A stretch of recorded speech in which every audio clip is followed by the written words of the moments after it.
நான் ஏன் பழைய பழைய கால பெருமைகளை எடுக்கணும் அப்படின்னு கேள்வி கேட்கக்கூடிய மாரி செல்வராஜ், ரஞ்சித்தை பாருங்க.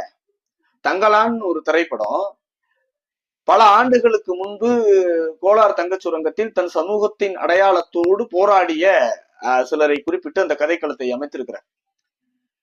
அவர் எடுத்த காலா திரைப்படமாகட்டும், கபாலி திரைப்படமாகட்டும், ஏன் மெட்ராஸுங்கிற அந்த திரைப்படமாகட்டும், அதுல எல்லாத்திலையுமே நிலம் எனது உரிமை, இது என்னுடைய ஊர், நான் கால் மேல் கால் போட்டு தான் உட்காருவேன், பறவைனா அதோட குணம் பறக்கிறது தான்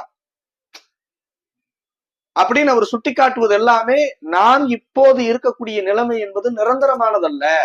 நாம் இதே தமிழ் சமூகத்தில் மிக மூத்த நெடிய வரலாறு கொண்ட சமூகம்.